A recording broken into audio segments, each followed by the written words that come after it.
मध्य प्रदेश विधानसभा नेता प्रतिपक्ष उमंग सिंघार रविवार को अल्प प्रवास पर शहर पहुंचे।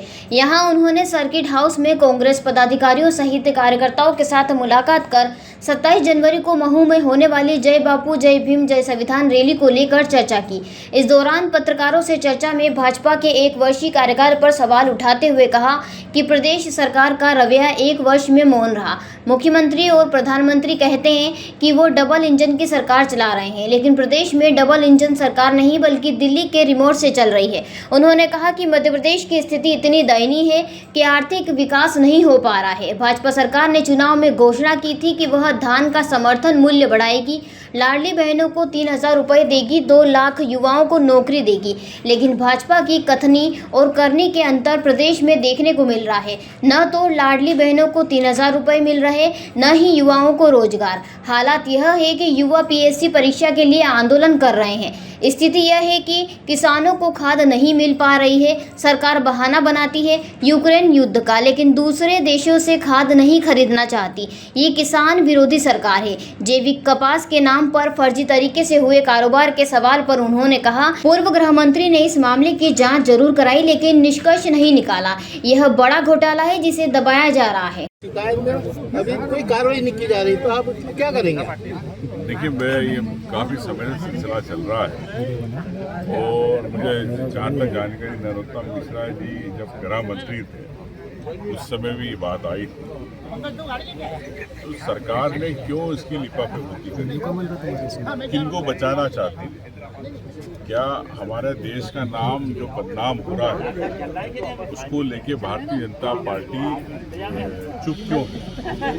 क्या इस प्रकार से अगर ऑर्गेनिक कार्टिंग के नाम पर, किसानों के नाम पर फर्जी बिल बना के, फर्जी इंस्पेक्शन करा के अगर अन्य देशों के अंदर माल बेचा जा रहा है, फायदा चुनिंदा उन लोगों को हो रहा है जो फर्जी काम कर रहे हैं। लेकिन मैं समझता हूँ कि हमारे देश का नाम बदनाम हो रहा है। इस पर भारतीय जनता पार्टी की सरकार के पास पूरे सबूत है, प्रमाण है, और इनके पूर्व गृह मंत्री नरोत्तम मिश्रा जी उस समय इसमें कार्रवाई भी की थी।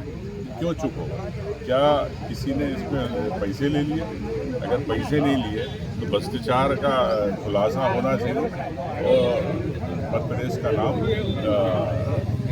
एक आम अन्य देशों के अंदर बदनाम ना हो।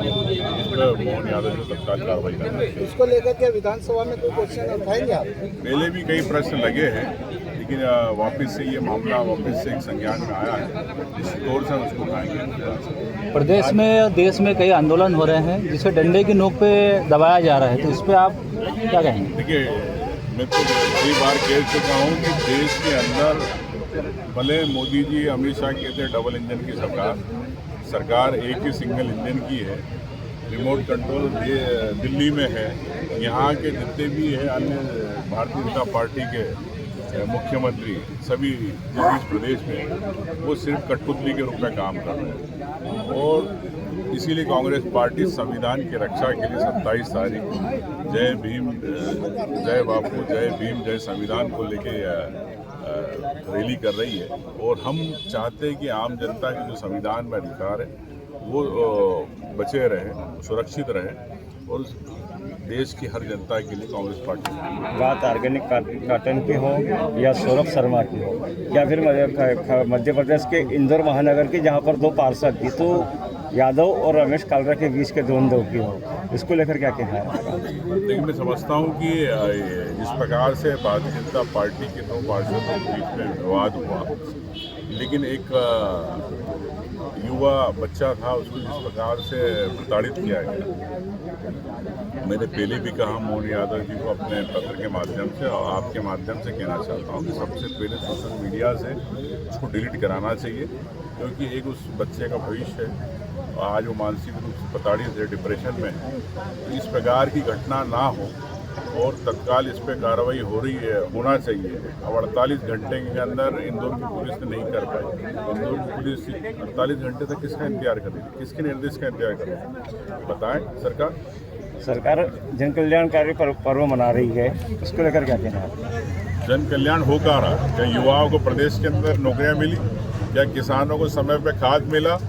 क्या लाडली बहना को 3,000 रुपये मिले? क्या आपने समर्थन मूल्य की बात करी थी 3100 रुपये धान की खरीदी के 2700 रुपये गेहूँ के मिले? क्या 1 लाख की भर्ती पूरी हुई? क्या पीएससी के साथ धरने पे बैठे थे उन छात्रों की जो समस्याएं थी नौकरी की, क्या उनको मिल रहे नौकरियां मिल रही? तो मेरे को लगता है कि ये पर्व सिर्फ नाम का है, इतने सारे मुद्दे हैं, इस पर सरकार चुप है। मोहन यादव जी मौन है। खरगोन से अबरार पठान की रिपोर्ट।